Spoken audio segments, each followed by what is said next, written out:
హనుమంతుడు మరియు యోగి భక్తుని కథ. ఒకానొక కాలంలో ఒక యోగి భక్తుడు హనుమంతుడిపై అనన్యమైన భక్తి ఉంచుకున్నాడు. ఆ యోగి ప్రతిరోజూ ప్రాతకాలంలో హనుమంతుడి పేరుతో మంత్రాలను జపించేవాడు. అతనికి హనుమంతుడిపై గాఢమైన విశ్వాసం ఉండేది. హనుమంతుడు యోగి భక్తుని పరీక్ష. ఒకసారి హనుమంతుడు యోగి భక్తుడిని పరీక్షించాలని నిర్ణయించుకున్నాడు. యోగి భక్తుడు నివసిస్తున్న ప్రాంతంలో ఒకరోజు అతని ఆహారాన్ని హనుమంతుడు దొంగిలించాడు. యోగి భక్తుడు ఆశ్చర్యంతో తన ఆహారం ఎక్కడికి పోయిందో చూడటానికి బయటకు వచ్చాడు. అక్కడ ఒక పెద్ద కోతి తన ఆహారాన్ని తినటం చూసి యోగి భక్తుడు ఆ కోతిని చూసి ఆశ్చర్యపోయాడు. భక్తి యొక్క శక్తి. ఆ కోతి హనుమంతుడి రూపంలో ఉంది.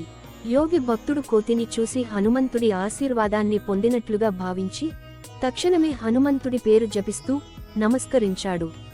తన ఆహారాన్ని కోల్పోయినప్పటికీ యోగి భక్తుడు కోపం లేకుండా హనుమంతుడిని ప్రశాంతంగా ప్రార్థించాడు. హనుమంతుడి ప్రత్యక్షం. హనుమంతుడు యోగి భక్తుడి మనసును చూసి అతని భక్తి పట్ల సంభ్రమాశ్చర్యానికి గురయ్యాడు. తన అసలు రూపంలో ప్రత్యక్షమై యోగి భక్తునికి ఆశీర్వాదం ఇచ్చాడు. హనుమంతుడిని ప్రత్యక్షంగా చూసిన యోగి భక్తుడు సంతోషంతో కన్నీళ్లు పెట్టుకున్నాడు. హనుమంతుడి ఉపదేశం. హనుమంతుడు యోగి భక్తునితో ఇలా అన్నారు: నీ భక్తి నాకు ఎంతో ప్రీతికరమైనది. నీకు శాంతి, సంతోషం మరియు సంపద లభించాలి. నీ భక్తి వల్ల నీవు ఏ విషయంలోనైనా విజయాన్ని సాధిస్తావు. భక్తుని జీవితం.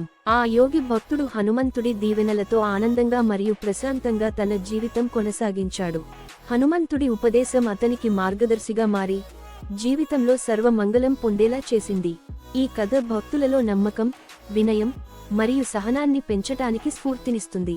హనుమంతుడి మహిమ మరియు భక్తుల పట్ల ఆయనకు ఉన్న కరుణ గురించి తెలియజేస్తుంది.